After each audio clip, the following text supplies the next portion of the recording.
looking at video you'll see only on 7 of this disaster zone is all that's left of the Hightread International plant on Stephen Street in Lockport. And tonight, police are now calling this smoldering pile of rubble a crime scene. That's because the mayor of Lockport says this teenager, 14-year-old Joe Phillips, has been missing since before the fire began. And tonight, his family continues to hold out hope that he is still alive. As we close in on 48 hours since the start of this fire, two big questions remain. Where is Joe Phillips? And how did this fire begin? Tonight, we do know that people who live around the factory are slowly being allowed to return home. All while fire crews continue to pour water on hot spots. Some of the water poured onto the flames has been running into the nearby Erie Canal. The DEC is now working to make sure no chemicals are seeping into the water supply. Let's head live now to Lockport. That's where 7 Eyewitness News reporter Ed Riley is live again tonight. Ed? Well, Jeff and Ashley, the fire at the Hightread International tire recycling plant is still not out. And as a result, 6 streets remain closed off as part of the evacuation order. And you can see right behind me how police have some of those streets blocked off to any residents trying to get in there. But we also learned today that police have now declared this a crime scene because of a missing person and the unknown cause of the fire. That we are aware that there's a missing person. Our police department is aware of that, and they're looking into the matter further. We really have nothing more to report at this time. The whereabouts of 14-year-old Joe Phillips is still unknown tonight. His mother told us that he was last seen before the massive fire broke out at the tire recycling plant on Wednesday night.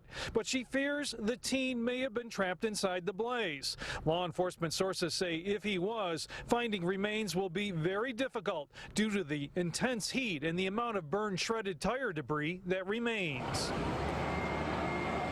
All day long, heavy equipment moved collapsed buildings so firefighters from Lockport and 5 other departments could douse hotspots. It also allowed state fire investigators to get a closer look.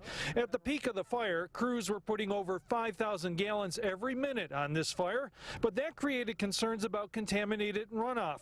The New York State DEC has now set up equipment and a vacuum truck to prevent chemicals being washed away from the fire from getting further into the Erie Barge Canal. Once they get back into their home, if they suspect that they might have some damage, I would advise them to call their insurance agent immediately. The fire also continues to impact many residents like Bill Harrington. His towing business sits right next to where the fire is suspected of starting. Brought the fumes right into our shop, so we had to get out.